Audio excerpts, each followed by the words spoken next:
नीला हीरा। Christmas के अगले दिन की सुबह मैं अपने मित्र शर्लॉक होम्स से मिलने के लिए गया ताकि उसे क्रिसमस की शुभकामनाएं दे सकूं। उस समय वह बैंगनी रंग का ड्रेसिंग गाउन पहने हुए सोफे में पसरा पड़ा था। उसका पाइप दाईं ओर के रैक पर उसकी पहुंच के भीतर रखा था और अखबारों का एक ढेर सा उसके नजदीक रखा हुआ था, जिनकी अस्त-व्यस्त हालत को देखकर सहज ही अनुमान लगाया जा सकता था कि उन्हें अभी हाल में ही पढ़ा गया है। सोफे के निकट ही एक लकड़ी की कुर्सी रखी हुई थी जिसकी पुष्ट के कोने पर एक जर्जर और भद्दा सा हैट लटक रहा था, जो तकरीबन पहनने के काबिल नहीं था और कई जगह से चटक भी चुका था। एक लेंस और एक बड़ी सी चिमटी कुर्सी की सीट पर रखी हुई थी, जिसे देखकर यह अनुमान लगाना मुश्किल था कि हैट को उस ढंग से लटकाने का उद्देश्य उसका अच्छी तरह निरीक्षण करना मात्र था। लगता है आज की सुबह तुम काफी व्यस्त हो, मैं बोला, कहीं मैंने तुम्हारे काम में व्यवधान तो नहीं डाल दिया? बिल्कुल नहीं, बल्कि मुझे तो तुम्हारे आने की बेहद खुशी है, क्योंकि अब मैं इस मामले के बारे में विचार विमर्श कर सकूंगा। वैसे बात तो बहुत ही मामूली और बेकार सी है।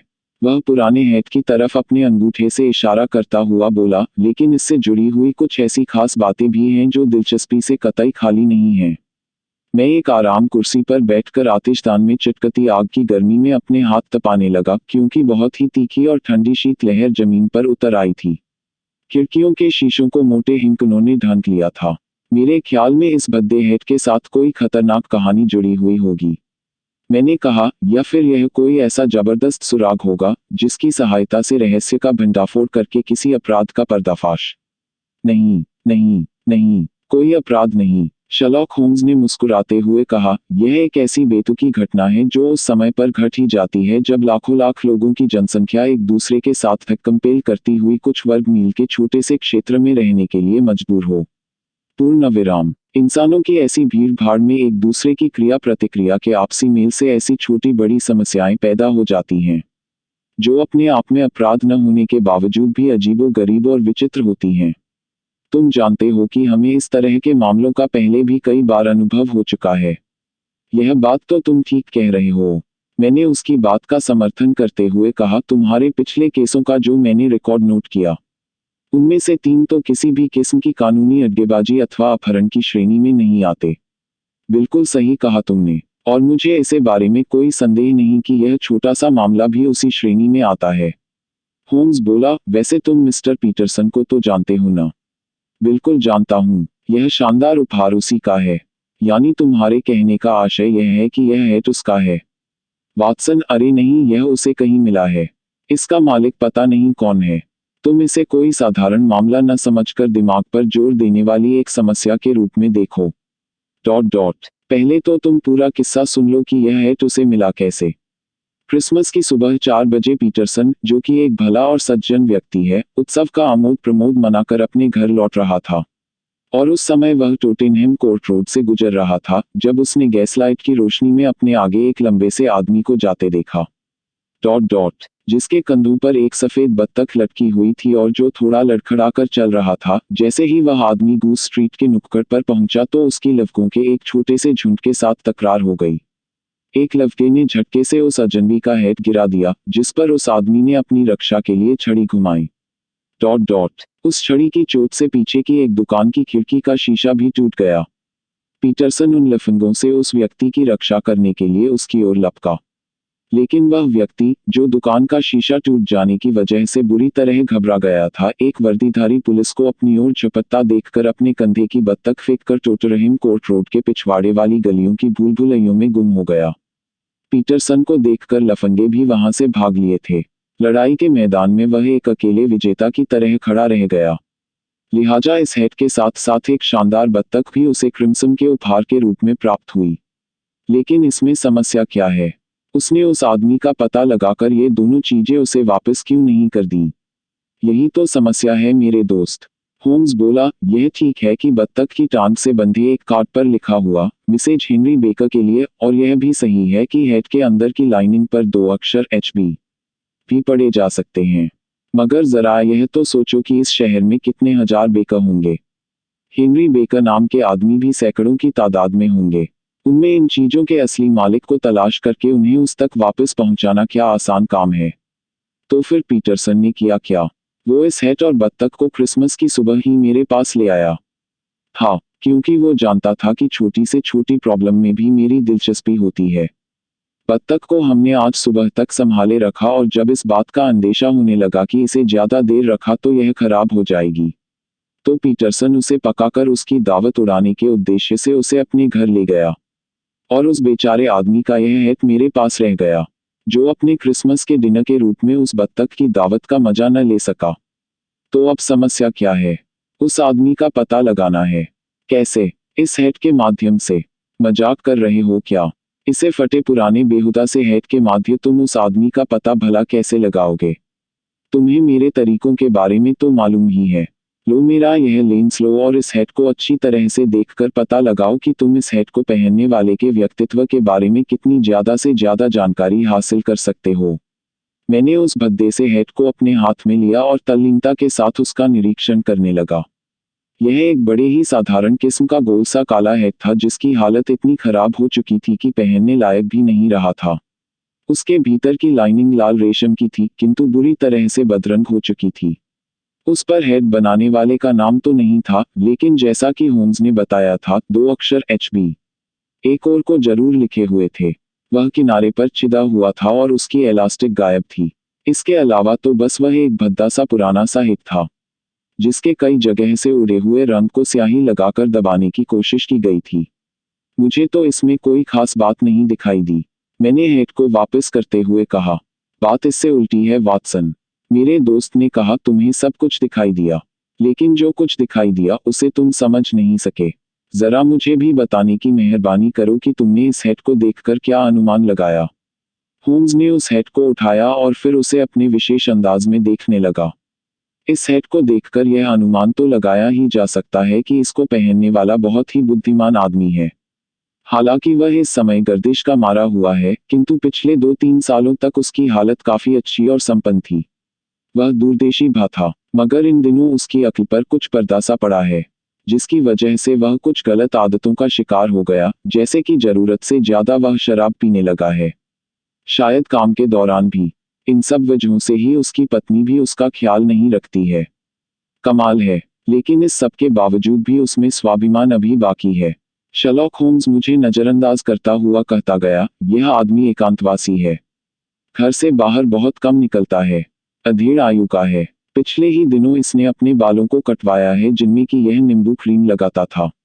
इसके अलावा भी इस हैट से अन्य बहुत सी बातों का अंदाजा लगाया जा सकता है। मुझे ऐसा आभास हो रहा है तुम निश्चित रूप से मजाक कर रहे हो होम्स।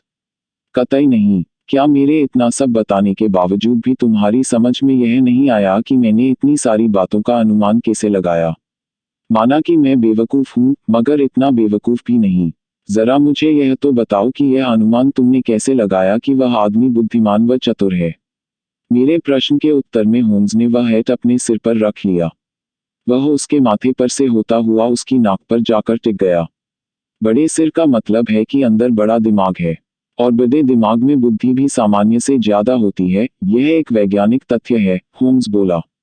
वह इस समय गर्दिश में है और पहले संपन्न था। यह बात तुमने कैसे जानी? यह एक 3 साल पुराना है। इसकी बनावट और इसके मटेरियल को देखकर निश्चित रूप से यह कहा जा सकता है कि एक बेहतरीन क्वालिटी का हैट है। इसके भीतर की सिल्क लाइनिंग भी इस बात की गवाही दे रही है। अब सोचने की बात यह है कि अगर वह आदमी कुछ साल पहले इतना महंगा हैट खरीदने की हैसियत रखता था और उसके बाद कोई दूसरा हैट नहीं खरीद सका, तो जाहिर है कि वह बेचारे इन दिनों गर्दिश में अपनी जिंदगी बसर कर रहा है। हाँ, बात तो वाकई साफ हो जाती है, लेकिन वह दूरदर्शी और स्वाभिमान वाली बात, इसी से तो उसकी दूरंदेशी का पता चलता है। शर्लॉक होम्स ने धीरे से हंसकर एक जगह उंगली रखते हुए कहा, यह हैट बांधने वाली पट्टी देख रहे हो ना? ... हैट बेचने वाले इस पट्टी को नहीं लगाते हैं, बल्कि कुछ समझदार लोग हैट खरीदने के बाद इस पट्टी को लगवाते हैं ताकि आंधी के मौसम में हैट उनके सिर से उड़ने न पाए। लेकिन अब हम देख रहे हैं कि इसकी इलास्टिक टूट गई है और उसने इसे बदलवाने की कोई कोशिश नहीं की। इसका मतलब साफ है कि उसकी अक्ल पर पर्दा सा पड़ गया है और वह पहले जैसा सजग और दूरंदेशी नहीं रहा। लेकिन इसके साथ ही उसने हैट के कपड़े के ऊपर उभर आए धब्बों को स्याही से छिपाने की कोशिश की है। इसका साफ मतलब है कि उसका स्वाभिमान अभी पूरी तरह से नष्ट नहीं हुआ है। कमाल है, तुम्हारे तर्कों से तो तुम्हारी एक एक बात सही लग रही है। कुछ और पॉइंट भी साफ कर देता हूँ। मैंने कहा कि वह एक अधेड़ आदमी है जिसने अपने बाल हाल में ही कटवाए हैं तथा वह नींबू मिली क्रीम का प्रयोग करता है। अगर तुम लेंस की सहायता से ध्यानपूर्वक इस हेड को देखो तो इसकी लाइनिंग के निचले हिस्से में नाई की कैंची से कटे हुए बालों के छोटे छोटे टुकड़े चिपके नजर आएंगे। सूंघने पर तुम्हें नींबू मिली क्रीम की गंध भी महसूस होगी। और यह जो धूल तुम्हें हेड पर दिखाई दे रही है, यह बाहर की किरकिरी धूल नहीं, घर के भीतर के धूल कणों जैसी धूल है, जिसकी परत घर के अंदर रखी चीजों पर अक्सर जम जाया करती है, जिससे यह अनुमान सहज ही लगाया जा सकता है कि यह हेड ज्यादातर घर के अंदर ही टंगा रहता था। लेकिन तुमने उसकी बीवी के बारे में जो कहा कि वह उसका ख्याल नहीं रखती है, साफ दिखाई दे रहा है कि इस हेड को कई हफ्तों से ब्रश नहीं किया गया है। वाटसन मेरे यार, अगर मुझे तुम्हारे हेड पर कई दिनों की धूल जमी हुई दिखाई देगी तो मैं यही अनुमान लगाऊंगा कि तुम्हारी पत्नी ने तुम्हारा ध्यान रखना छोड़ दिया है। मगर यह भी तो हो सकता है कि उसकी बीवी हो ही नहीं। ऐसा नहीं हो सकता। बत्तख की टांग में बंधे कार्ड पर जो लिखा था उसे याद करो। वह उस बत्तख को क्रिसमस प्रेजेंट के रूप में अपनी पत्नी के लिए ही लेकर जा रहा था। वाकई तुम्हारे पास तो हर सवाल का जवाब मौजूद रहता है। मानना पड़ेगा कि तुम विलक्षण प्रतिभा के धनी हो। मैंने उससे पूरी तरह प्रभावित होने के बाद हंसते हुए कहा, लेकिन जैसा कि तुमने अभी कुछ देर पहले कहा कि कोई अपराध नहीं हुआ, तो इस सारे मामले पर बेकार ही इतनी माथापच्ची करने का फायदा ही क्या है। शर्लॉक होम्स ने जवाब देने के लिए मुंह खोला ही था कि तभी एक जोरदार झटके के साथ दरवाजा खुला और कमिश्नर पीटरसन तूफान की सी तेजी के साथ अंदर घुसा चला आया। उसका चेहरा उस समय लाल हो रहा था, मानो वह किसी भारी मुसीबत में फंसा हुआ हो। बत्तख, मिस्टर शर्लॉक होम्स, वो बत्तख, वह हौंफता हुआ बोला। हाँ हाँ, क्या हुआ उस बत्तख को? शर्लॉक होम्स ने सोफे पर पहलू बदलकर उत्तेजित से पीटरसन को गौर से देखते हुए पूछा, क्या वह जिंदा होकर अपने पंख फड़फड़ाती हुई किचन की खिड़की से बाहर चली गई? ये देखो, ये मेरी बीवी को बत्तख के अंदर से क्या मिला? कहते हुए उसने अपना हाथ फैला दिया, जिसकी हथेली पर एक इमली के बीज से भी छोटा, बहुत ही खूबसूरत सा नीला पत्थर विद्युतीय आभा के साथ जगमगा रहा था। शर्लॉक होम्स सीटीसी बजाता हुआ सतर्क हो गया। कमाल है पीटरसन, वह आश्चर्य के साथ बोला, यह तो एक बहुत ही नायाब और कीमती हीरा है। हीरा भी ऐसा वैसा नहीं, बेशकीमती हीरा। कहीं यह काउंटेस का कीमती हीरा तो नहीं? उत्तेजना से मैं चिल्ला उठा। बिल्कुल सही, इसकी डिजाइन और साइज बिल्कुल वैसा ही है। पिछले कई दिनों से मैं टाइम्स अखबार में इसके विज्ञापन को पढ़ रहा था, जिसमें पूरे 1000 पाउंड के इनाम की घोषणा की गई है। मैं समझता हूं कि इस हीरे की कीमत उससे कई गुना ज्यादा है। 1000 पाउंड का इनाम? अरे बाप रे! आश्चर्य के साथ एक कुर्सी पर धम से बैठता हुआ कमिश्नर बारी बारी से हम दोनों के चेहरे घूरने लगा। इनाम की रकम तो यही है, मगर मैं समझता हूं कि इसके साथ काउंटेस का कुछ ऐसा भावनात्मक लगाव जुड़ा हुआ है कि वह इस हीरे को वापस पाने के लिए इससे ज्यादा रकम भी दे सकती है। होम्स बोला, जहां तक मुझे याद है, यह हीरा शायद कॉस्मोपॉलिटन होटल में खोया था। मैंने कहा, बिल्कुल सही, 22 दिसंबर को, आज से ठीक 5 दिन पहले। होम्स ने बताया, इसकी चोरी का आरोप जोहन हुनेर नामक एक प्लम्बर पर लगाया गया था कि उसने इसे काउंटेस के ज्वेल बॉक्स में से निकाल लिया। उस पूरी घटना का विवरण मेरे पास मौजूद है।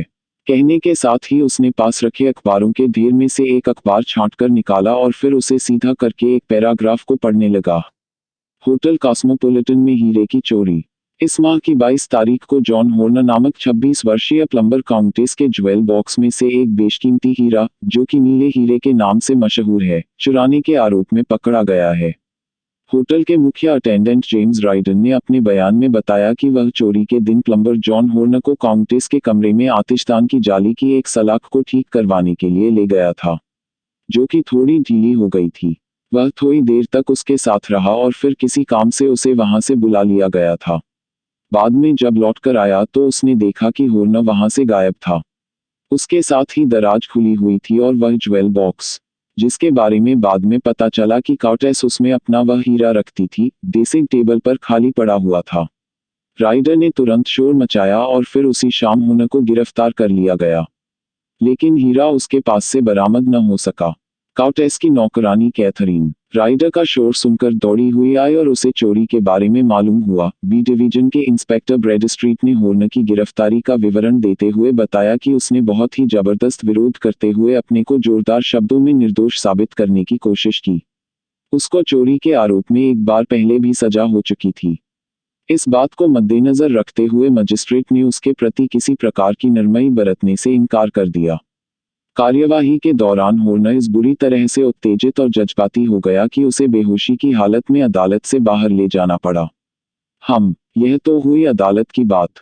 होम्स अखबार को एक तरफ रखता हुआ गंभीर स्वर में बोला, अब हम लोगों के सामने हल करने के लिए यह सवाल है कि इस घटनाक्रम का कैसे पता लगाया जाए जिसकी वजह से एक होटल में खोया हुआ बेशकीमती हीरा एक बत्तख के पेट में पहुंच गया। जो कि टोटेनहम कोर्ट रोड पर पड़ी हुई मिली। फिलहाल हमारे सामने यह बेशकीमती हीरा है वाटसन, जो कि बत्तख के पेट में निकला। वह बत्तख किसी हेनरी बेकर नाम के सज्जन की है जिसके व्यक्तित्व के बारे में इस हेड के माध्यम से हम चर्चा कर चुके हैं। अब सवाल यह है कि यह जानने के लिए कि हेनरी बेकर का इस रहस्यमय मामले में क्या हाथ है, हमें सबसे पहले उसका पता लगाना होगा। इसके लिए दूसरे तरीकों का इस्तेमाल करने से पहले हम एक आसान सा तरीका आजमाते हैं। जाहिर है कि वह आसान सा तरीका है शाम के अखबारों में विज्ञापन देना। अगर यह तरीका कामयाब न हुआ तो फिर हम किसी दूसरे तरीके को इस्तेमाल करेंगे। जैसा तुम उचित समझो। मुझे एक पेंसिल और कागज का टुकड़ा दो। अब मैं यह विज्ञापन लिख रहा हूँ। बूच स्ट्रीट के कोने पर बत्तख और काला हेट मिले हैं। मिस्टर हेनरी बेकर इन दोनों चीजों को शाम 6:30 बजे बेकर स्ट्रीट पर आकर ले सकते हैं। ठीक है ना? एकदम संक्षिप्त और सटीक सा विज्ञापन। वह तो ठीक है, लेकिन क्या जरूरी है कि वह इस विज्ञापन को पढ़ ही लेगा?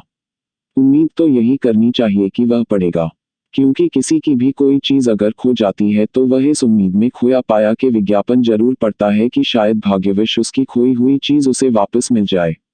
और वैसे ही हम लोग कोशिश ही तो कर रहे हैं। यह कोशिश कामयाब नहीं हुई तो कोई और तरकीब आजमाएंगे। लो पीटरसन, तुम यह विज्ञापन लेकर एजेंसी के पास चले जाओ ताकि शाम के अखबार में यह प्रकाशित हो जाए। कौन से अखबार में यह विज्ञापन देना है? सभी मुख्य अखबारों में दे दो। Globe, Star, Pall Mall, St James, Evening News, Standard. और इसके अलावा कोई और तुम्हारी समझ में आए तो उसमें भी दे सकते हो। ठीक है मिस्टर होम्स, अब इस हीरे का क्या किया जाए? यह हीरा, इसे फिलहाल मुझे दे दो। और हाँ पीटरसन, एक बात याद रखना कि लौटते समय एक अच्छी सी बत्तख खरीदते लाना, ताकि वह आदमी जब यहाँ आए तो उसे वह दी जा सके, क्योंकि उसकी बत्तख तो तुम्हारे घरवालों ने अपनी दावत में चट कर दी होगी। पीटरसन के चले जाने के बाद होम्स हीरे को बिजली की रोशनी में देखने लगा। बहुत ही सुंदर है, वह हीरे को देखते हुए बोला। जरा देखो तो वाटसन, कैसा जगमगाता हुआ झिलमिला रहा है। वैसे यह इस समय एक जुर्म की जड़ है। होता है, ऐसी कीमती चीजों को देखकर आदमी के दिल में लालच आ ही जाता है। इससे बड़े और पुराने जवाहरातों के साथ में कोई न कोई जुर्म की दास्तान जरूर जुड़ी हुई है। कई की तो खूनी दास्तानें भी हैं। यह बेचारा तो मुश्किल से अभी 20-22 साल पुराना ही होगा। तुम्हें इसका इतिहास मालूम है? यह दक्षिण चीन के अमोए नदी के किनारे पर पाया गया था। इसकी खास बात यह है कि हीरे के सारे गुण इसमें होने के बावजूद भी यह सफेद होने के बजाय नीला है। अभी जवानी की उम्र में ही इसका इतिहास काफी खतरनाक बन चुका है। इसके साथ 2 हत्याओं, एक आत्महत्या और न जाने कितनी चोरियों का इतिहास जुड़ गया है। और यह सब इस छोटे से चमकते हुए कोयले के लिए। तुम्हें तो मालूम है ना वाटसन की हीरा मूल रूप से एक कोयला ही होता है। एक बहुत ही खास कोयला। कौन सोच सकता है कि कोयले का यह छोटा सा टुकड़ा कई लोगों को फांसी के फंदे पर झुला चुका है, कईयों को जेल की दीवारों में चक्की पीसने के लिए मजबूर कर चुका है। मैं इसे अपनी सेफ में सुरक्षित रख देता हूँ और काउंटेंसी को संदेश भेज देता हूँ कि उसका खोया हुआ हीरा मिल गया है। ऐसा करना ठीक रहेगा ना? इसका मतलब है कि तुम्हारे ख्याल में हॉर्न निर्दोष है। मैं बोला, क्योंकि तुमने उसका कोई जिक्र तो किया नहीं। अभी इस बारे में कुछ नहीं कहा जा सकता। तो क्या तुम्हारे विचार में इस दूसरे आदमी हेनरी बेकर का इस हीरे की चोरी में कोई हाथ है? उसके बारे में तो मेरा पक्का विचार है कि वह बेचारा तो बिल्कुल निर्दोष ही होगा। वह गरीब तो सपने में भी इस बात को नहीं सोच पाया होगा कि जिस बत्तख को कंधे पर लटकाए ले जा रहा है, उसके पेट में इतना कीमती हीरा भी है जितने की वह बत्तख तब भी न होती, जबकि सारी की सारी सोने की बनी होती। वैसे यह निर्दोष है या नहीं, इसका पता उस समय उसका छोटा इम्तिहान लेने से हो जाएगा जब वह हमारे विज्ञापन को पढ़कर यहाँ पर आएगा। इसका मतलब है तब तक तुम कुछ नहीं करोगे?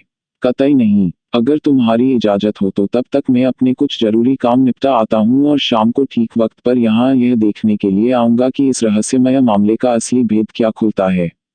ठीक है ना? बिल्कुल ठीक। 7 बजे हम दोनों एक साथ भोजन करेंगे। किसी काम में अटक जाने की वजह से मुझे थोड़ी देर हो गई और जब मैं शाम को वापस बेकर स्ट्रीट पहुंचा तो 6:30 का समय हो चुका था। जिस समय मैं वहां पहुंचा तो मैंने एक लंबे से आदमी को वहां खड़े देखा जिसने अपने कोट के बटन गर्दन तक बंद किए हुए थे। मेरे दरवाजे तक पहुंचने से पहले ही दरवाजा खुला और हमें शर्लॉक होम्स तक पहुंचा दिया गया। मैं समझता हूं कि आप मिस्टर हेनरी बेकर हैं, उसने अपनी आराम कुर्सी से उठकर बड़े तपाक से उस आदमी का स्वागत करते हुए कहा। ठंड बहुत है मिस्टर बेकर, इसलिए आप मेहरबानी करके आतिशदान के पास वाली कुर्सी पर बैठ जाइए। आओ वाटसन, तुम भी सही वक्त पर आए हो दोस्त। क्या यह आपका हैट है मिस्टर बेकर? यस सर, निश्चित रूप से यह मेरा ही है। वह लंबे कद और चौड़े कंधों वाला विशालकाय व्यक्ति था जिसके चेहरे पर लाल रंग की नुकीली दाढ़ी थी, गालों और नाक से छलकती हुई लाली था उसके बंधे हुए हाथ का कंपन। शर्लॉक होम्स इस अनुमान की सहज ही पुष्टि कर रहा था कि वह आदमी शराब का शौकीन था। उसका घिसा हुआ सा कोट गले तक बंद था, जिसकी वजह से उसका रंग कुछ धुंधला गया था। कोट से निकली हुई नंगी कलाइयों पर किसी कमीज अथवा उसके कफ की झलक नहीं दिखाई दे रही थी। वह बहुत धीरे धीरे और सही शब्दों का चुनाव करता हुआ बड़ी समझदारी के साथ बोल रहा था। जिससे साफ पता चलता था कि वह एक अच्छा खासा पढ़ा लिखा आदमी है जो किस्मत की मार से दुर्दिनों के भंवर में फंस गया है। आगंतुक धीरे से हंसा, जैसे वह कुछ शर्मिंदा सा हो। आजकल मेरे पास धन की तंगी है, वह बोला। मुझे इस बात का यकीन था कि लफंगे के जिस ग्रुप ने मुझ पर हमला किया था वे मेरा हैट और बत्तख दोनों ही लेकर भाग गए होंगे। इसलिए जिन चीजों के वापस मिलने की मुझे कतई उम्मीद नहीं थी, उनकी खातिर और पैसा खर्च करना मुझे उचित नहीं जान पड़ा था। पूर्णविराम उद्धरण चिन्ह। यह बात तो ठीक है। शर्लॉक होम्स उसकी बात से सहमत होता हुआ बोला। वैसे जहां तक आपकी बत्तख का सवाल है, उसकी तो दावत उड़ चुकी है। दावत उड़ चुकी है। वह उत्तेजित सा होकर एकदम अपनी कुर्सी से खड़ा हो गया। जी हाँ, अगर ऐसा ना किया गया होता तो वह अब तक किसी के भी काम की ना रहती। लेकिन आप चिंता मत कीजिए, बदले में हमने एक दूसरी बत्तख का इंतजाम कर दिया है जो ऊपर अलमारी में रखी है। आप यकीन मानिए वह बिल्कुल उसी वजन और साइज की है और उससे ज्यादा स्वस्थ भी है। मैं समझता हूँ उससे आपका काम चल जाएगा। हाँ हाँ, बिल्कुल बिल्कुल, उससे कोई फर्क नहीं पड़ने वाला, मिस्टर बेकर ने संतोष की गहरी निश्वास भरते हुए कहा। वैसे आपकी बत्तख के पर और हड्डियां वगैरह अभी भी हमारे पास सुरक्षित रखे हैं, अगर आप इन्हें वापस लेना चाहे तो। यह सुनकर बेकर जोर से हंसा। अच्छा मजाक कर लेते हैं आप भी, वह हंसता हुआ बोला। मैं भला उनका क्या करूंगा? मैंने अपनी बत्तख की याद में ताजमहल तो बनवाना नहीं है, नहीं जनाब। मेरे लिए वही बत्तख ठीक रहेगी जिसका कि बदले में आपने इंतजाम कर रखा है। दिक्कत ना हो तो आप उसे अलमारी में से निकाल कर मुझे दे दे। शेरलॉक होम्स ने अपने कंधों को धीरे से झटकते हुए तेजी के साथ मेरी ओर देखा, जैसे खामोश निगाहों से कहना चाहता हूं कि उसका अनुमान बिल्कुल ठीक साबित हुआ या नहीं। यह लीजिए, आपका हैट और बत्तख। वह दोनों चीजें लौटाता हुआ बोला। वैसे क्या आप मुझे यह बताने की जहमत करेंगे कि वह पहले वाली बत्तख आपने कहां से खरीदी थी, क्योंकि वह बहुत ही तंदुरुस्त और सेहतमंद थी। पूर्णविराम उद्धरण चिन्ह। जरूर जरूर, बेकर दोनों चीजों को अपनी बगल में दबाने के बाद उठते हुए बोला। हम कुछ लोगों का एक ग्रुप सा है जो आमतौर पर म्यूजियम के पास अल्पाइन में मिलते रहते हैं। हम लोगों का दिन तकरीबन म्यूजियम में ही गुजरता है। आप समझ ही सकते हैं कि बिना पैसे के वक्त गुजारने का इससे बढ़िया तरीका और कोई नहीं हो सकता। तो हमारे ग्रुप के एक आदमी ने, जिसका नाम विंगीगेट है, एक बत्तख क्लब की स्थापना की, जिसका उद्देश्य था कि अगर हम हर हफ्ते थोड़े थोड़े पैसा जमा कराएं तो क्रिसमस पर हम में से हर एक को एक एक बत्तख मिल जाएगी। मैंने भी पैसे जमा कराए थे। बाकी जो कुछ हुआ वह तो आप जानते ही हैं। लेकिन फिर भी जनाब, मैं आपका बहुत बहुत आभारी हूं कि आपकी वजह से मेरी खोई हुई चीजें वापस मिल गई। और इस बत्तख के लिए तो विशेष धन्यवाद। क्रिसमस के बाद ही सही, लेकिन दावत का लुत्फ तो उठा ही लिया जाएगा। पूर्णविराम। वह बड़े ही नाटकीय ढंग से बार बार अपना आभार प्रदर्शित करता हुआ शान के साथ वहां से बाहर निकल गया। लो वाटसन, इस सारे मामले में मिस्टर बेकर का रोल सिर्फ इतना सा था। उसके जाने के बाद होम्स ने दरवाजा बंद करते हुए कहा, अब इस बात में तो किसी किस्म के शक की गुंजाइश नहीं रहती कि इस मामले में उस बेचारे का कुछ लेना देना नहीं है। अच्छा यह बताओ, तुम्हें जोर की भूख तो नहीं लगी? नहीं, कोई खास तो नहीं। पूर्णविराम उद्धरण चिन्ह। तो फिर मेरा विचार यह है कि हम खाने को थोड़ी देर के लिए टाल देते हैं और अभी जबकि मामला गर्म है उस पर हथौड़ा मारने के लिए चलते हैं। शायद कोई सूत्र हाथ लग जाए। तुम्हें मेरी राय से इतराज तो नहीं है? मुझे क्या इतराज हो सकता है भला। उस रात बहुत ही सर्दी थी, इसलिए हमने ओवरकोट के अलावा अपने अपने गलों को मफलर से भी लपेट लिया था। बाहर आसमान साफ था और आकाश में तारे चमक रहे थे। आसपास से गुजरने वाले लोगों की नाक और मुंह से भाप के बादल निकल रहे थे, मानो वे आदमी ना होकर रेल के इंजन हों। जैसे ही हम लोग मुड़कर बिम्फोर्ड स्ट्रीट से होते हुए हार्ले स्ट्रीट की ओर बढ़े तो हमारे कदमों की आवाजें भी तेजी के साथ गूंजती चली गई। विगमोर स्ट्रीट के बाद ऑक्सफोर्ड स्ट्रीट से गुजरते हुए हम लोग तकरीबन 15 मिनट में एल्फाइन पर पहुंच गए, जो कि सड़क के नुक्कड़ पर स्थित एक सस्ता शराबखाना था। होम्स उसका दरवाजा धकेलता हुआ भीतर दाखिल हुआ और गुलाबी चेहरे वाले शराबखाने के मालिक को, जिसने अप्रिन बंधा हुआ था, 2 बियर लाने का ऑर्डर दिया। अगर तुम्हारी बियर वैसी ही है जिसी की तुम्हारे बत्तखों के बारे में सुना है, तो मुझे यकीन है कि वह बहुत ही शानदार होगी, वह बोला। मेरी बत्तखें? शराबखाने का मालिक यह बात सुनकर चौंक सा पड़ा। हाँ भाई, तुम्हारी बत्तखें। अभी थोड़ी देर पहले तुम्हारे बत्तख क्लब के मेंबर हेनरी बेकर से मेरी बात हुई थी। ओह अच्छा, वो। लेकिन सर बात यह है कि वो बत्तखें हमारी नहीं है। अच्छा, तो फिर किसकी हैं? बात यह है सर, मैंने 2 दर्जन बत्तखें कावेंट गार्डन मार्केट से खरीदी थी। किससे? मैं तो वहाँ कई लोगों को जानता हूँ। ब्रेकिनरिज नाम के व्यक्ति से। ब्रेकिनरिज? नहीं, मैं उसे नहीं जानता। खैर, हम यह बियर तुम्हारी सेहत और तुम्हारे शराबखाने की खुशहाली की मंगल कामना करते हुए पीते हैं। Good night. बियर पीने के बाद हम बाहर निकल आए। अब ब्रेकिरिज से मिलने के लिए चलते हैं। बर्फ जैसी ठंडी रात में कुछ गर्माहट हासिल करने के उद्देश्य से बाहर आते ही शर्लॉक होम्स अपने ओवरकोट के बटन बंद करता हुआ बोला, तुम सोच रहे होगे वाटसन कि मैं बेमतलब की इतनी भागदौड़ क्यों कर रहा हूँ। लेकिन यह बात तुम्हें याद रखनी होगी कि इस किस्से के एक किनारे पर बत्तख जैसा मामूली जीव है, वही दूसरी तरफ एक इंसान भी है, जिसकी निर्दोषिता अगर साबित नहीं हुई तो उसे कम से कम 7 साल की सख्त सजा हो जाएगी। हो सकता है कि हमारी यह तहकीकात उसके जुर्म को और भी जरदार ढंग से साबित कर दे, लेकिन तब कम से कम हमें इस बात का संतोष तो होगा कि हमने सच्चाई की तह तक पहुंचने का पूरा प्रयास किया, जिसको पुलिस ने पूरी उपेक्षा की है। देखते हैं इस कोशिश में हमारे हाथ मीठा सच लगता है या कड़वा सच। अब दाएं को मुड़ो और किसी फौजी की तरह से तेज तेज चलो। क्विक मार्च। होलबोर्न को पार करने के बाद हम एंडल स्ट्रीट से गुजरे, उसके बाद एक झोपड़पट्टी की आड़ी तिरछी गलियों के बीच में से होते हुए हम कॉन्वेंट गार्डन पहुंच गए। वहां जो सबसे बड़ा स्टॉल था उस पर ब्रेकिंगरिज के नाम का बोर्ड लगा हुआ था। स्टॉल का मालिक, जो गलमुछों सहित खोड़े के से मुंह वाला आदमी था, उस समय शटर गिराने की तैयारी कर रहा था। गुड इवनिंग, वहां पहुंचकर होम्स ने कहा, आज की रात तो कुछ ज्यादा ही ठंडी है। दुकानदार ने खामोशी के साथ अपना सर हिलाया और फिर मेरे दोस्त की तरफ सवालिया नजर घुमाई। लगता है आज तो तुम्हारी सारी बत्तखें बिक गईं। कोई नहीं बची। हाँ, अब तो सब बिक गईं। लेकिन कल सुबह 500 भी चाहोगे तो मिल जाएंगी। कल से तो बात नहीं बनेगी। वहां जो गैस की लैंप चमक रही है, उस स्टॉल पर शायद कुछ बची हुई है। आप वहां से जाकर ले लें। लेकिन मुझे तो खासतौर पर तुम्हारे पास भेजा गया है। किसने भेजा है? अल्फाइन के मालिक ने। ओह अच्छा, हाँ, कुछ दर्जन बेची थी मैंने उसे। बहुत ही शानदार बत्तखें थीं। उन्हें तुम कहाँ से लाए थे? उस समय मेरे आश्चर्य का ठिकाना न रहा जब मैंने देखा कि होम्स के इस सवाल पर दुकानदार एकदम आग बबूला होकर भड़क उठा।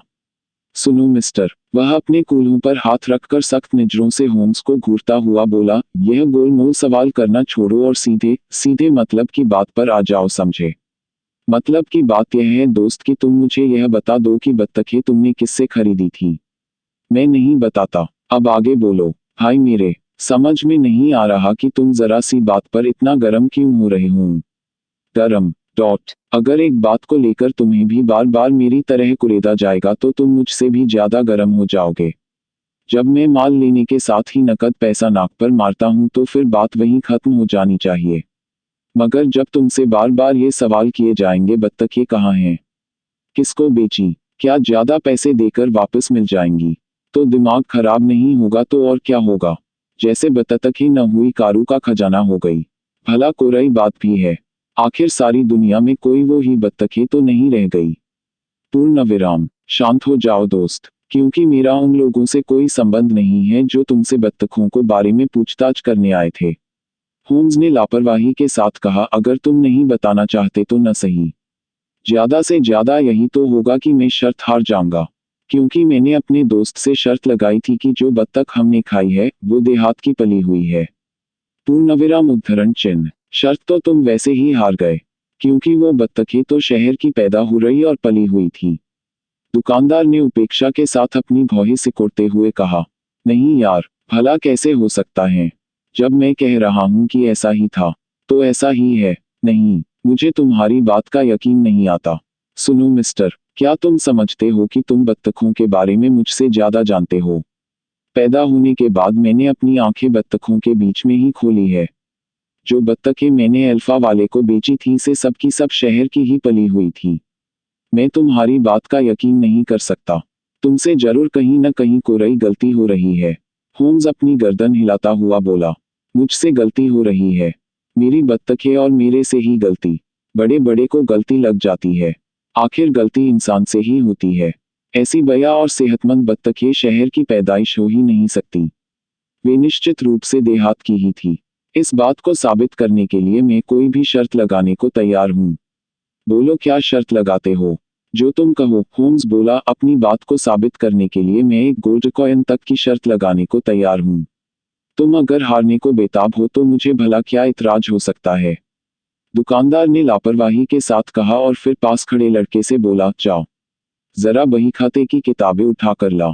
लड़का गया और एक पतली सी और एक मोटी सी कॉपी हाथ में लिए वापस आ गया, जिसे उसने वहां लटकते हुए लैंप के नीचे रख दिया।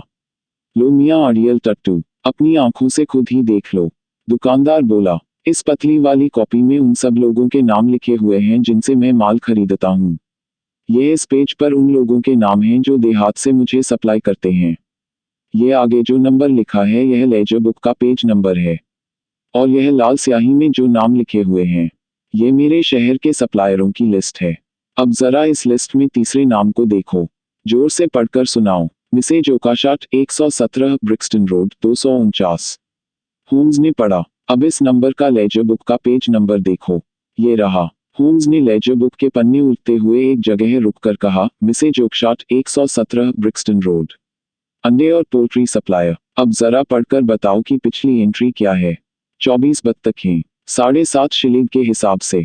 बिल्कुल ठीक। और उससे आगे? बेची अल्फा वाले मिस्टर विंगेट को 12 शिलिंग के हिसाब से। थोड़ी खिन्नता प्रदर्शित करते हुए शर्लॉक होम्स ने उसे एक गोल्ड कॉइन जेब से निकाल कर दिया और एक बहुत ही निराश व्यक्ति की तरह सिर झुकाता हुआ वहां से चल दिया। थोड़ी दूर जाने के बाद वह एक लैंप पोस्ट के नीचे खड़ा हुआ जोर से खिलखिलाकर हंसने लगा। वाटसन, ये गलमुच्छों वाले लोग शर्त के चक्कर में बहुत जल्दी फंस जाते हैं। वह अपनी हंसी को थोड़ा संयत करने के बाद बोला, अगर मैंने उससे जानकारी हासिल करने के लिए उसे 100 पाउंड देने की भी पेशकश की होती तो वह ऐसा दम्भी आदमी था कि उसे ठुकरा देता। मगर एक गोल्ड कॉइन की मामूली सी शर्त को जीतने के लिए वह अपना बही खाता खोलकर बैठ गया। बहरहाल इसमें तो कोई शक नहीं वाटसन कि हम लोग अपनी मंजिल के नजदीक पहुंचते जा रहे हैं। मगर अब यह सोचना है कि मिसेज ओकशाट से आज रात को ही मिला जाए या इस मुलाकात को कल सुबह तक के लिए मुलतवी कर दिया जाए। उस अक्खड़ दुकानदार की बात से यह बात तो हमें पता चल ही गई कि हमारे अलावा और भी कुछ लोग इन बत्तखों की तलाश में उसके पास पहुंचे थे। मेरा ख्याल है। अचानक शर्लॉक होम्स की बात अधूरी रह गई, क्योंकि तभी कुछ अजीब से कोलाहल की आवाजें सुनाई देने लगी थी। वे अजीब सी आवाजें उसी स्टॉल की ओर से आ रही थीं जहां से हम अभी आए थे।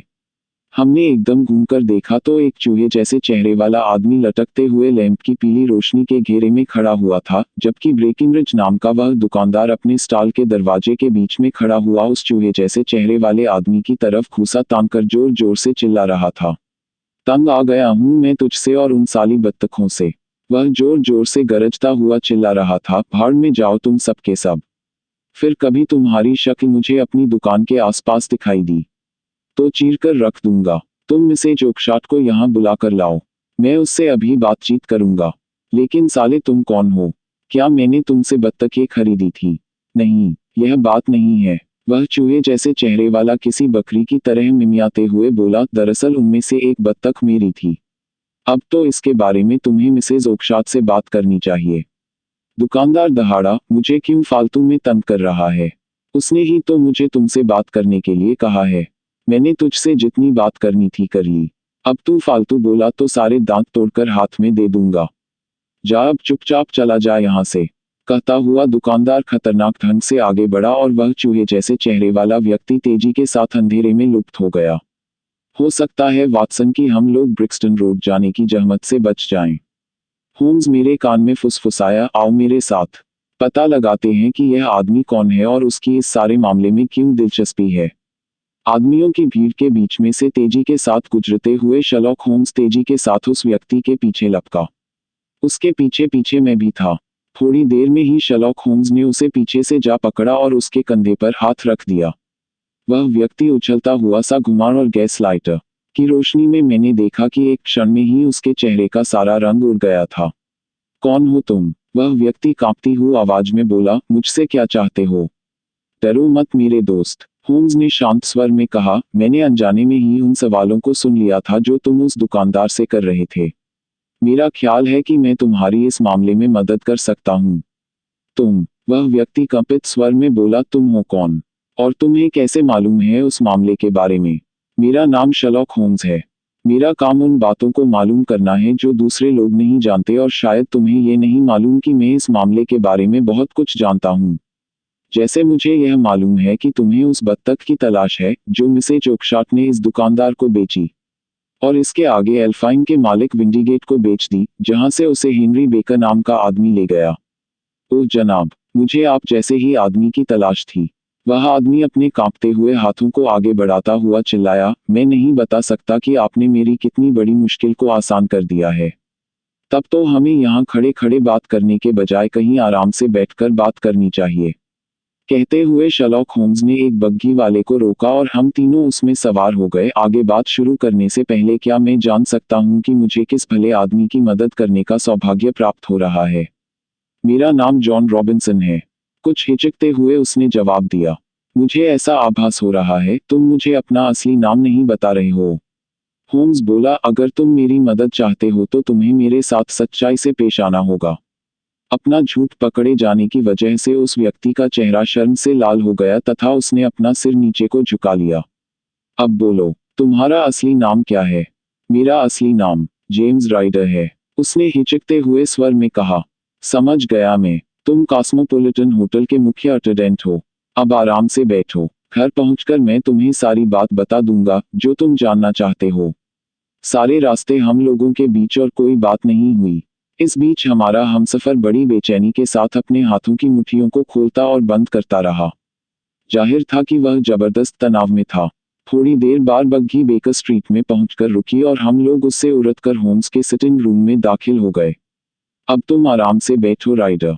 कमरे में पहुंचने के बाद शर्लॉक होम्स ने कहा, शुक्र है कि आतिशदान में आग अभी भी है। तुम शायद ज्यादा ठंड महसूस कर रहे हो, इसलिए इस बेत की कुर्सी पर बैठो। मैं भी जूते उतारकर स्लीपर पहन लेता हूँ। ठीक है न? लो हो गया। अब बताओ, तुम यह जानना चाहते हो न कि उन बत्तखों का क्या हुआ? जी हाँ, तुम्हारी दिलचस्पी उन सभी बत्तखों में है या उस खास सफेद बत्तख में जिसकी पूंछ पर एक काली सी लकीर बनी हुई थी? उत्तेजना के मारे राइडर उछल सा पड़ा। आपने बिल्कुल सही अनुमान लगाया है जनाब, वह एकदम से चिल्लाया, मुझे उसी बत्तख की तलाश है। क्या आप मुझे बता सकते हैं कि वह कहाँ गई? पहले तो यहीं आई थी। यहीं? हाँ, और क्या शानदार बत्तख थी। तुम्हारी उसमें दिलचस्पी का कारण मैं समझ सकता हूँ, क्योंकि उसने मरने के बाद एक छोटा सा अंडा दिया था। ऐसा शानदार, खूबसूरत और बेशकीमती नीला अंडा मैंने पहले कभी नहीं देखा। वह यहीं मेरे पास मौजूद है। सुनते ही राइडर इस बुरी तरह से उचका कि अगर उसने अपने दाएं हाथ से अंगीठी की मुंडेर को न पकड़ लिया होता तो शायद गिर ही पड़ता। होम्स ने अपनी सेफ में से वह नीला हीरा निकालकर उसे दिखाया। होम्स की हथेली पर रखे उस नीले हीरे से ऐसी जगमगाती हुई सी तेज किरणें निकल रही थीं कि वह आकाश चमकते किसी सितारे सरीखा लग रहा था। राइडर अपनी जगह खड़ा हुआ विस्फारित नेत्रों से उस हीरे को देखता रहा। उसके चेहरे से ऐसा लग रहा था जैसे वह निश्चय न कर पा रहा हो कि उस हीरे के लिए अपना दावा प्रस्तुत करे या नहीं। तुम्हारा खेल खत्म हो गया राइडर, होम्स ने शांत एवं स्थिर स्वर में कहा, संभलो प्यारे। वरना तुम सीधे आग में जा गिरोगे। वाटसन, इसे सहारा देकर कुर्सी पर बैठा दो। चोरी तो यह कर बैठा, लेकिन अब सजा के डर से इसकी पतलून ढीली होती जा रही है।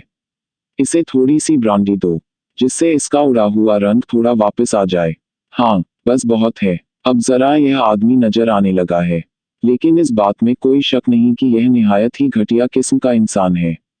राइडर शुरू में तो लड़खड़ाने के बाद बुरी तरह कांप रहा था, किंतु ब्रांडी के घूंट अंदर जाते ही उसकी हालत कुछ सुधर गई थी और अब वह डरी हुई निगाहों से अपने पर इल्जाम लगाने वाले उस व्यक्ति को घूर रहा था।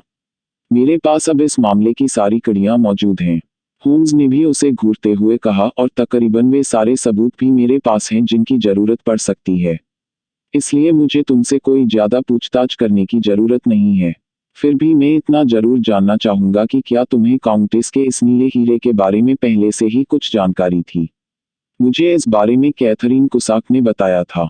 वह मरी हुई सी आवाज में बोला।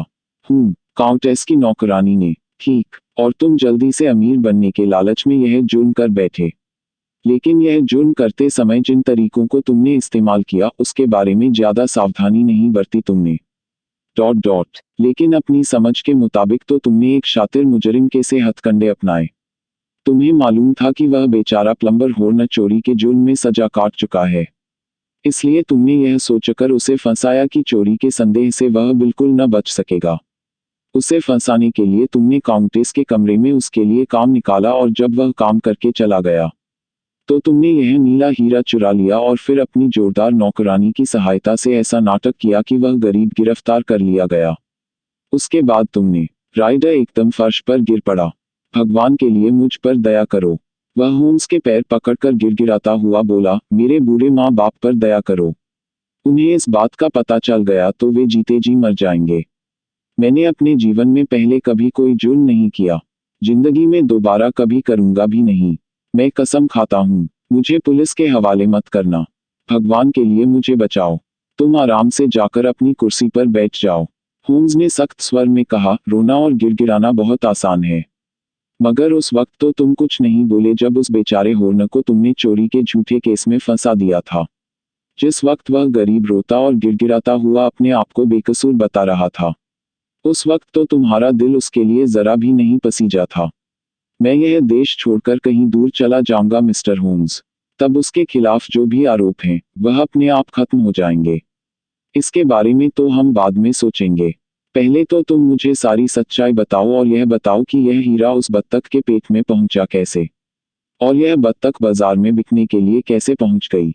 अगर तुम मेरी सहानुभूति हासिल करना चाहते हो तो सच सच ही बोलना। राइडर ने अपने सूखे होंठों पर जुबान फिराई। जो कुछ जैसे जैसे हुआ वह मैं आपको क्रमवार बताता हूँ सर। वह बोला, जब हॉर्न गिरफ्तार हो गया तो मुझे लगा कि फिलहाल इस हीरे को अपने पास से हटा देना ही बेहतर होगा। क्योंकि मुझे डर था कि न जाने कब पुलिस के दिमाग में मेरी और मेरे कमरे की तलाशी लेने का विचार आ जाए। होटल में और उसके आसपास कोई जगह ऐसी नहीं थी जहां इसे सुरक्षित रखा जा सकता था। मैं किसी काम के बहाने होटल से बाहर निकला और सीधा अपनी बहन के घर पहुंचा, जिसने एक ओकशाट नाम के आदमी से शादी की थी और अब ब्रिक्सटन रोड पर मुर्गियां और बत्तखें पालकर बाजार में बेचती है। उसके घर की तरफ जाते समय डर के मारे मेरी हालत ऐसी खराब थी कि रास्ते में जाता हुआ हर आदमी मुझे पुलिस वाला दिखाई दे रहा था, जो मुझे ही घूर रहा हो। सर्दी का मौसम होने के बावजूद भी ब्रिक्सटन रोड तक पहुंचने से पहले ही मेरे चेहरे से पसीना टपकने लगा। मेरी बहन ने मेरी हालत देखी तो पूछा कि क्या बात है, मेरा चेहरा क्यों पीला पड़ा हुआ है। मैंने उसे बताया कि हमारे होटल में जो हीरे की चोरी हुई है, मैं उसकी वजह से परेशान हूँ। मैं मकान के पिछले आंगन में एक सिगरेट पीते हुए यह सोचने लगा कि अब मुझे क्या करना चाहिए। बचपन का मेरा एक दोस्त है मोडस्ले, जो बुरी संगत में पड़ गया और अभी अभी जेल से सजा काट कर आया है। एक बार उससे मेरी मुलाकात हुई थी तो हम लोगों के मध्य चोरों के बारे में बातचीत होने लगी कि वे चोरी के माल को कैसे ठिकाने लगाते हैं। उसने मुझे कुछ किस्से सुनाए थे। मैं सोचने लगा कि अगर किसी तरह यह हीरा मैं उस तक पहुंचा दे तो काम बन जाए। मगर दिक्कत यह थी कि उस हीरे के साथ बाहर सड़क पर निकलने की हिम्मत मुझ में नहीं थी। कुछ समझ में नहीं आ रहा था कि क्या करूं। दीवार से टेक लगाए मैं वहां खड़ा खड़ा सोच रहा था कि अपनी जेब में पड़े हीरे को कहां छुपाऊं। उस समय कुछ बत्तखें मेरे आसपास घूम रही थी, तभी एक आइडिया मेरे दिमाग में कौंध गया। मेरी बहन ने कई हफ्ते पहले मुझसे कहा था कि मैं क्रिसमस प्रेजेंट के रूप में एक बत्तख ले जा सकता हूं। बस मेरी समझ में फौरन आ गया कि मुझे क्या करना चाहिए। मैं अपनी बहन से क्रिसमस के गिफ्ट के रूप में एक बत्तख अभी ही ले लेता हूं और दोस्त के घर ले जाता हूं। डॉट डॉट किसी को भी रास्ते में शक नहीं होगा कि बत्तख के रूप में मैं एक कीमती हीरा साथ ले जा रहा हूं। बस मैंने एक मोटी ताजी सफेद बत्तख को पकड़ा जिसकी पूंछ पर काली धारी थी और उसकी चोंच खोलकर हीरा उसके गले में डाल दिया, जिसे वह फौरन ही गटक गई। इस दौरान वह मेरे हाथों में बुरी तरह फड़फड़ाई। तभी मेरी बहन अचानक वहां आ गई और जैसे ही मैं घबराकर उसकी तरफ मुड़ा कि बत्तख मेरे हाथ से निकलकर बत्तखों के झुंड में मिल गई। तुम उस बत्तख के साथ क्या कर रहे थे जेम्स? मेरी बहन ने पूछा। वो क्या है कि तुमने मुझे एक बत्तख देने का वायदा किया था ना? तो मैं देख रहा था कि इनमें सबसे ज्यादा मोटी ताजी कौन सी है। तुम्हारे लिए तो मैंने पहले से ही एक अच्छी सी बत्तख छांट रखी है। वो देखो, वो सामने जो बड़ी सी सफेद वाली है। कुल 26 है ये। इनमें से एक तुम्हारे लिए और एक हमारे लिए है। बाकी 2 दर्जन मार्केट में बेच दी जाएंगी। थैंक यू मैगी, लेकिन अगर तुम्हें कोई ऐतराज न हो तो मैं उस बत्तख को लेना पसंद करूंगा जिसे मैं अभी अभी देख रहा था। वह वाली इससे भी ज्यादा मोटी ताजी है। उसे हमने खास तुम्हारे लिए ही पाल पोस कर तैयार किया है। कोई बात नहीं, लेकिन मुझे वही पसंद है और उसे मैं अभी ले जाना चाहता हूँ। जैसी तुम्हारी मर्जी, उसने ज्यादा बहस किए बिना कहा। मैंने उस बत्तख को पकड़ा और अपने दोस्त मोडसले के घर लेकर चल दिया। वहां पहुंचकर मैंने अपने दोस्त को सारा किस्सा सुनाया। सुनकर वह काफी देर तक हंसता रहा। फिर हमने एक चाकू उठाया और बत्तख को काट डाला। उस समय मेरा दिल डूबता चला गया जब हमने उसकी बोटी बोटी काट डाली और वह हीरा नहीं मिला। मैं समझ गया कि मुझसे कोई जबरदस्त भूल हुई है। मैं वहां से भागकर अपनी बहन के घर पहुंचा और पिछवाड़े में गया जहां की बत्तखें रहती थी। लेकिन तब वहां एक भी बत्तख दिखाई नहीं दी। बत्तखें कहाँ गई मैगी? मैंने चिल्लाकर पूछा। वो तो मार्केट में बिकने चली गई। डॉट उद्धरण चिन्ह। किसके यहाँ बिकने गई हैं? ब्रेकिंगरिज के यहाँ कॉन्वेंट गार्डन मार्केट में उसकी दुकान है। क्या ऐसी और भी कोई बत्तख थी जिसकी पूंछ पर काले रंग की धारी थी? मैंने पूछा। बिल्कुल वैसी ही जैसी मैं ले गया था। हाँ जेम्स, उनमें से 2 लाल बत्तखें ऐसी थीं जिनकी पूंछ पर काली धारी थी। बिल्कुल एक जैसी, जैसे कि जुड़वा बहनें हों। बस, यह सुनकर मैं वहां से सर पर पैर रखकर भागा और सीधा ब्रेकिंगरिज की दुकान पर जा पहुंचा। डॉट डॉट लेकिन वह तब तक उन सारी बत्तखों को बेच चुका था और यह बताने के लिए हरगिज तैयार नहीं था कि वे बत्तखें उसने किसे बेची। आप लोगों ने तो आज रात उसे खुद ही देखा था कि वह आदमी बात करते ही लड़ने को तैयार हो जाता है। मेरी बहन समझती है मैं पागल हो गया हूँ और अब तो मुझे भी लगने लगा है कि मैं पागल ही हूँ। और अब तो मैं चोर भी बन चुका हूँ। हाथ पल्ले कुछ नहीं लगा और चोर अलग से बन गया। अमीर बनने के लालच में अपनी आत्मा को बेच दिया। अब तो भगवान ही मेरी रक्षा कर सकते हैं। कहते कहते वह अपने हाथों में मुंह छुपाकर फूट फूट कर रोने लगा। काफी देर तक वहां एक गहरा सन्नाटा पसरा रहा जो बीच बीच में उसकी सुबकियों की आवाज से भंग हो जाता था। होम्स भी इस बीच खामोश बैठा हुआ न जाने क्या कुछ सोचता रहा और फिर वह अपनी जगह से उठा तथा एक झटके के साथ कमरे का दरवाजा खोल दिया। निकलो बाहर, दफा हो जाओ फौरन यहाँ से। क्या? ओह हाँ, भगवान आपका भला करे। बकवास मत करो और भागो यहाँ से। Thank you sir, thank you sir, कहता हुआ वह वहां से बाहर निकल गया। तभी सीढ़ियों पर हड़बड़ाहट भरे कदमों के उतरने की आवाज सुनाई दी। धड़ाम की आवाज के साथ बाहर का दरवाजा बंद होने के बाद गली में दौड़ते हुए कदमों का स्वर भी सुनाई दिया जो निरंतर दूर होता जा रहा था। तुम जानते हो वाटसन, शर्लॉक होम्स ने अपना पाइप उठाते हुए कहा, मुझे पुलिस की कमजोरियां छिपाने के लिए कोई पैसा तो मिलता नहीं है।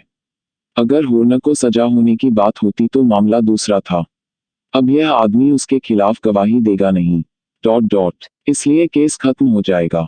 मैं जानता हूं कि मैं किसी के गुनाह पर पर्दा डाल रहा हूं, मगर इसके साथ ही एक आदमी को अच्छा आदमी बनने का मौका भी दे रहा हूं।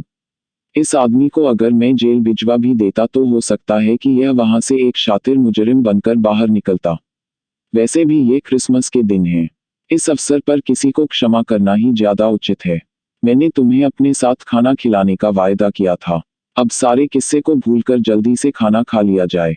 और हम दोनों अपनी दावत की तैयारी में जुट गए।